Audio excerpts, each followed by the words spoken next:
Yang pertama saya ucapkan selamat ulang tahun untuk Akarimba. Yang pertama semoga kedepannya lebih sukses, maju, selalu membuat hal-hal yang baik, karena setiap manusia itu punya perjalanan. Ya, untuk Akarimba pokoknya sukses dah, udah top buat saya, top sekali lagi, mantap. Terima kasih. Assalamualaikum warahmatullahi wabarakatuh. Untuk Akarimba saya ucapkan selamat ulang tahun yang pertama. Semoga Akarimba semakin sukses, semakin memberikan pengetahuan, mempunyai kualitas dalam setiap penayangan. Tempat yang dikunjungi itu benar-benar kondisinya real. Yang kita kunjungi itu adalah orang-orang tua kita, harus diketahui oleh para pemirsa daripada Akarimba. Akarimba sukses selalu, jaya.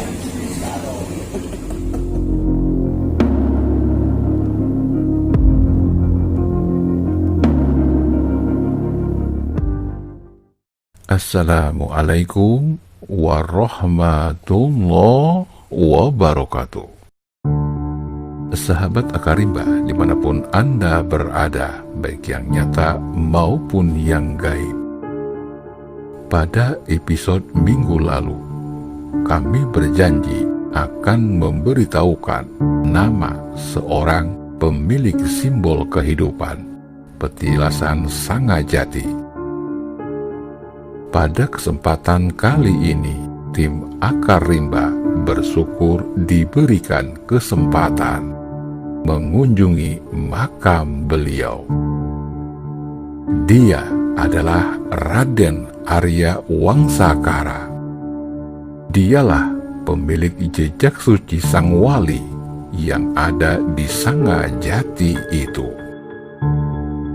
Raden Arya Wangsakara atau Raden Wiraraja II merupakan anak dari Pangeran Wiraraja, cucu dari Nalendra Gesan Ulun, keturunan Raja Sumedang Larang. Pangeran Arya Wangsakara dikenal juga dengan nama Pangeran Wiraraja II, Kiai Wangsaraja, Pangeran Lenyep, dan yang terakhir Arya Tanggerang.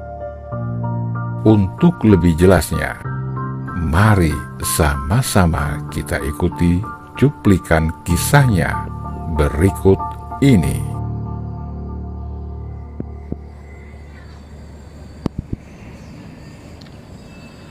Sahabat Akarimba dimanapun Anda berada, baik yang nyata maupun yang gaib. Pada saat ini kami sudah berada di Lengkong Kiai Kabupaten Tangerang, yang lebih tepatnya di Taman Makam Pahlawan Raden Arya Wangsakara. Dan kami akan mengisahkan tentang beliau. Untuk lebih jelasnya, mari ikuti penelusuran dari tim Akarimba. Selamat menyaksikan.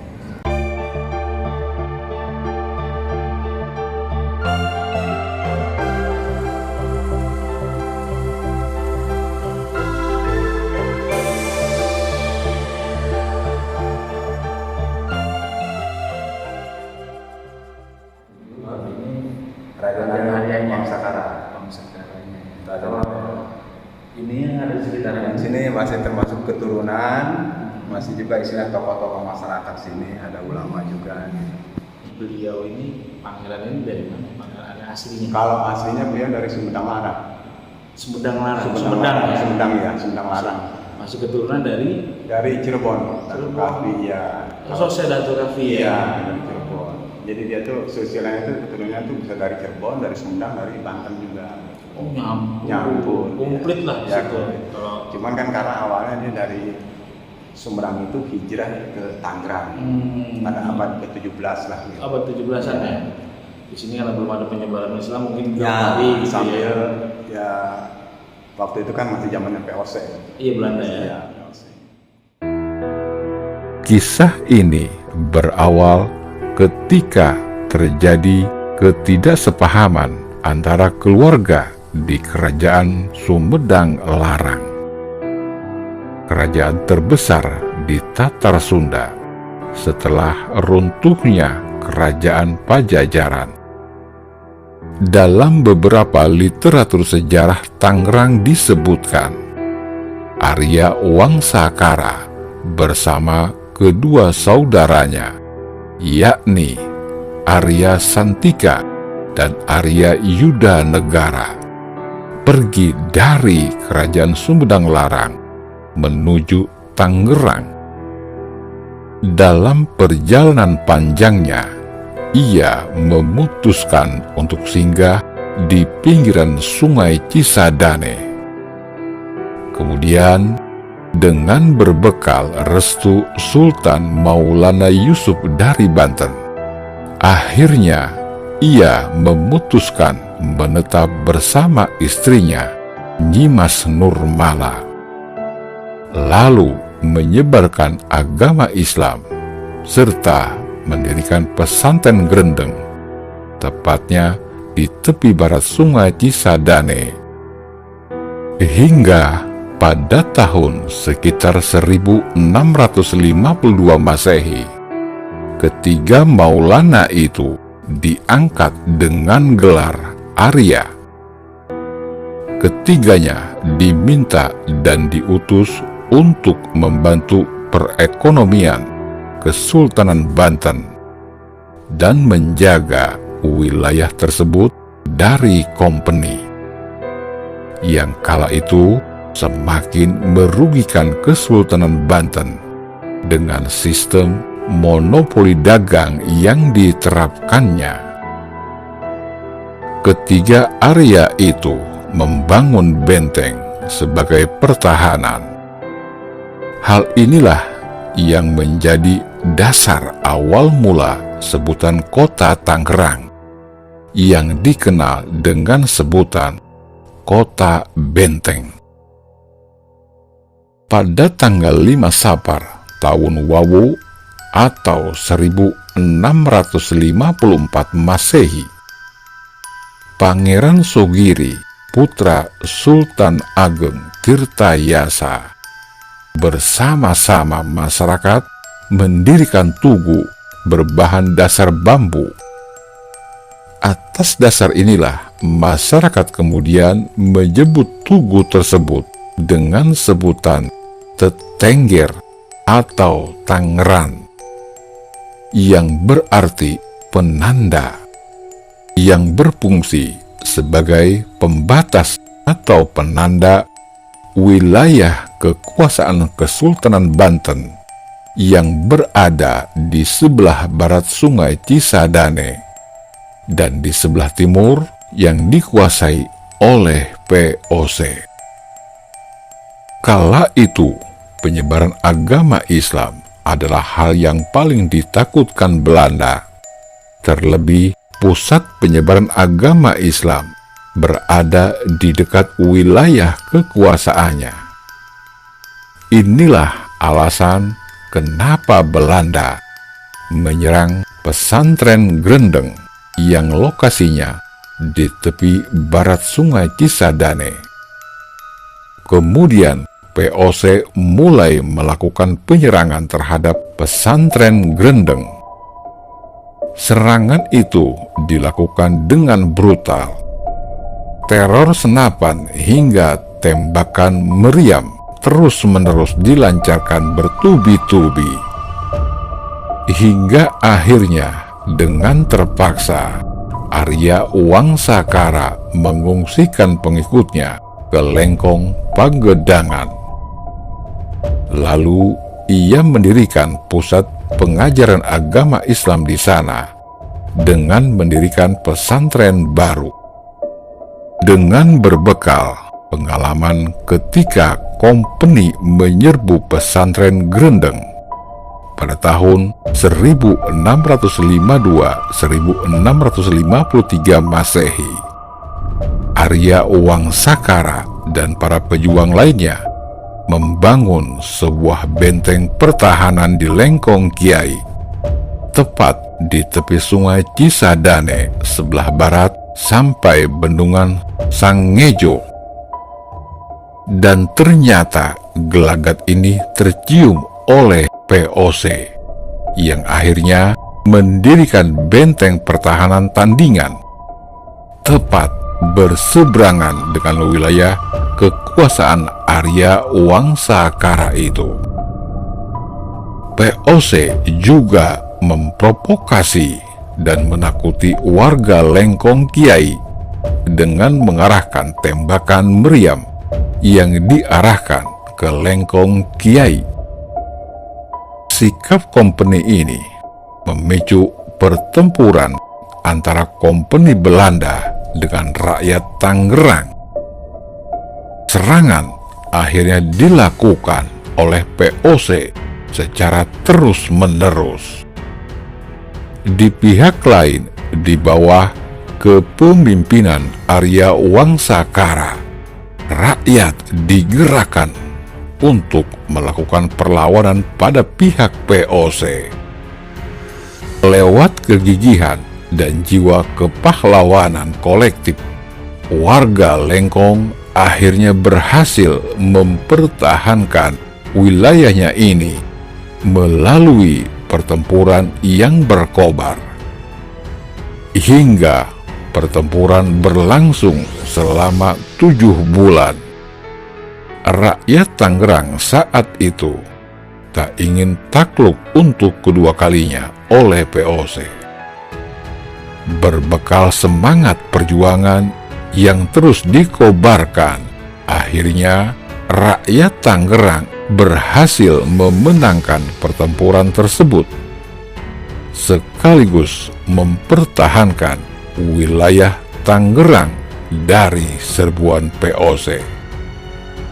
Peristiwa ini kelak disebut sebagai titik awal tumbuhnya jiwa patriotik rakyat Tangerang di bawah kepemimpinan Arya Wangsakara.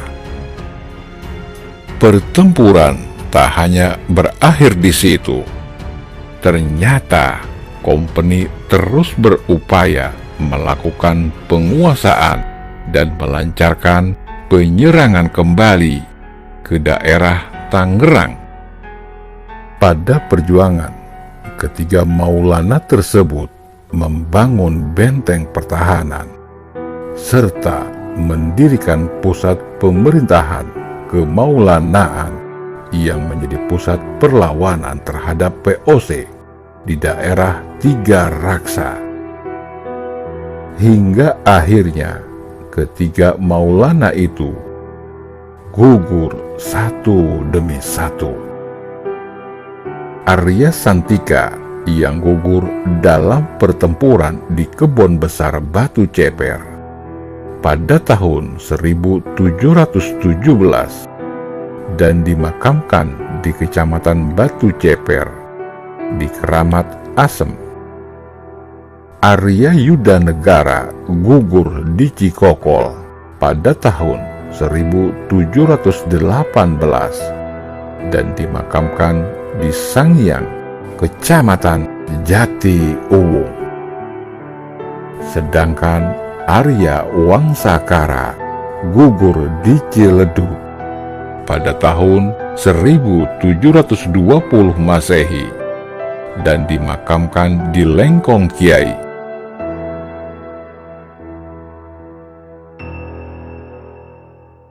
Demikian kisah singkat Pangeran Arya Wangsakara dan para pejuang rakyat Tangerang.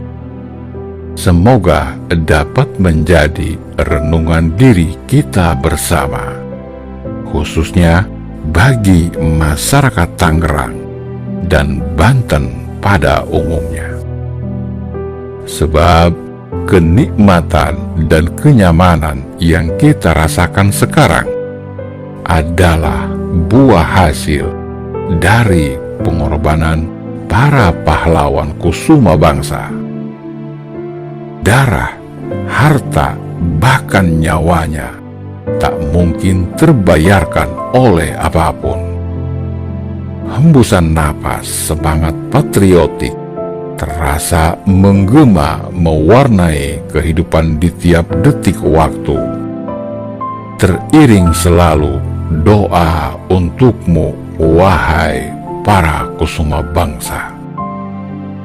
Semoga modernisasi yang begitu cepat melesat, kita semua tidak melupakan sejarah jas merah. Mbah Jagat Nurjati mengatakan, intisari Al-Quran terangkum secara kualitas ada di dalam Al-Fatihah, sedangkan Al-Fatihah terangkum dalam kata basmalah.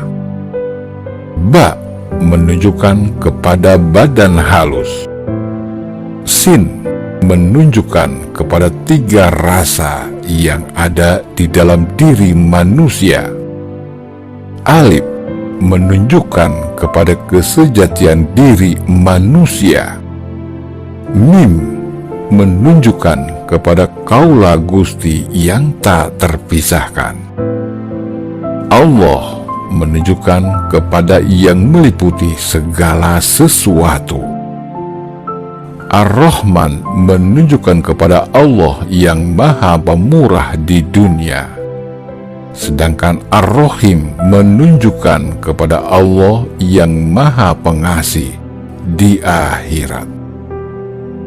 Wallahu alam bissawab. Salam cinta leluhur Nusantara. Wabillahi taufik wal hidayah, warido wa inayah. Wassalamualaikum warahmatullahi wabarakatuh. Demikianlah tadi penelusuran kami di makam Raden Arya Wangsakara. Semoga bermanfaat bagi kita semua. Dan kami ucapkan kepada seluruh sahabat Akarimba yang sudah memberikan subscribe, like, komen, dan terima kasih yang sebanyak-banyaknya. Juga bagi yang belum, jangan lupa untuk tetap memberikan subscribe kami, nonton video kami, komen, juga like, membagikan kepada teman-teman lainnya. Salam cinta leluhur Nusantara.